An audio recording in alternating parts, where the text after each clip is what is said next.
ಮಾಜಿ ರಾಷ್ಟ್ರಪತಿ ಕಲಾಂ ಎಲ್ಲಿರ್ತಾರೋ ಅಲ್ಲಿ ಅದೇನೋ ಒಂಥರ ಚಟುವಟಿಕೆ ಚೈತನ್ಯ ತುಂಬಿರುತ್ತೆ. ಜನ ಅವರ ಸುತ್ತ ಮಕ್ಕಳಂತೆ ಸುತ್ತಕೊಳ್ತಾರೆ. ಕಲಾಂ ಆಟೋಮ್ಯಾಟಿಕ್ ಆಗಿ ಮಿನಿಸ್ಟರ್ ಆಗಿ ಹೋಗ್ತಾರೆ. ಹುಬ್ಬಳ್ಳಿಯಲ್ಲೂ ಕೂಡ ನಿನ್ನೆ ಹಾಗೆ ಆಯ್ತು. ಕಲಾಂ ಕಲಾಂ ಕಲಾಂ ಅಲ್ಲಿ ಎಲ್ಲರ ಬಾಯಲ್ಲೂ ಇದೇ ಹೆಸರು ಗುನುಗ್ತಾ ಇತ್ತು. ಅವರನ್ನ ಮಾತನಾಡಿಸಲು ಸುತ್ತಲೂ ಸೇರಿದ್ದವರು ಹಾತೊರಿತಾ ಇದ್ರು. ಕಲಾಂ ಅಜ್ಜನಿಂದ ಆಟೋಗ್ರಾಫ್ಗಾಗಿ ಚಿಣ್ಣರು ಮುಗಿಬಿದ್ದಿದ್ರು. ವಿಶೇಷ ಅಂದ್ರೆ ನಿನ್ನೆ ಕಲಾಂ ಹುಬ್ಬಳ್ಳಿಯ ವೈದ್ಯರಿಗೆ ವಿಜ್ಞಾನದ ಮೇಷ್ಟ್ರಾಗಿಬಿಟ್ರು. ಹುಬ್ಬಳ್ಳಿಯಲ್ಲಿ ವಾತ್ಸಲ್ಯ ಆಸ್ಪತ್ರೆಯ ಉದ್ಘಾಟನಾ ಸಮಾರಂಭದಲ್ಲಿ ಪಾಲ್ಗೊಂಡ ಮಾಜಿ ರಾಷ್ಟ್ರಪತಿ ವೈದ್ಯರಿಗೆ ಸ್ವಲ್ಪ ಟೀಚ್ ಮಾಡಿದ್ರು.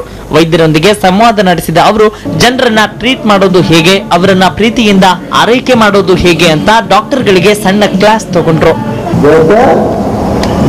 Treatment you start immediately or whether you do the formalities. The formalities, it takes time, formalities.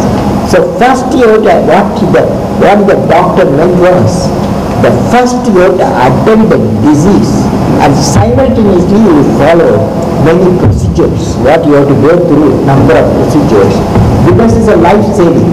You are involved as a doctor, you are involved as a life saving. ಇನ್ನು ಅಲ್ಲಿ ನೆರೆದಿದ್ದ ವೈದ್ಯರು ಸಾರ್ವಜನಿಕರು ಸಹ ಕಲಾಂ ಅವರ ಲೆಕ್ಚರ್ ಕೇಳ್ತಾ ಸುಮ್ಮನಿರ್ಲಿಲ್ಲ. ತಮ್ಮ ಅನುಮಾನಗಳನ್ನ ಬಗೆಹರಿಸಿಕೊಳ್ಳಲು ಪ್ರಶ್ನೆ ಮೇಲೆ ಪ್ರಶ್ನೆ ಕೇಳ್ತಾನೆ ಇದ್ರು. ಇತ್ತೀಚೆಗೆ ವೈದ್ಯರ ಮೇಲೆ ಪೇಷಂಟ್ ಕಡೆಯವರು ತಿರುಗಿ ಬೀಳೋ ಪ್ರವೃತ್ತಿಗೆ ಕಾರಣವೇನು ಅಂತ ವೈದ್ಯ ಪಾಟೀಲ್ ಪ್ರಶ್ನಿಸಿದ್ರು.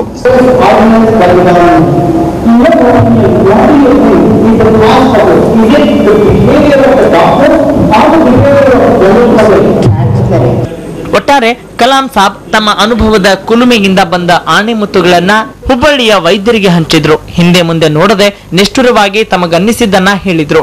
ಆದ್ರೆ ವೈದ್ಯರು ಕಲಾಂರ ಮಾತು ಆದರ್ಶಗಳನ್ನ ಎಷ್ಟರ ಮಟ್ಟಿಗೆ ಫಾಲೋ ಮಾಡ್ತಾರೋ ನೋಡ್ಬೇಕು. ಪ್ರಕಾಶ್ ನುಲ್ವಿ, TV9 ಹುಬ್ಬಳ್ಳಿ.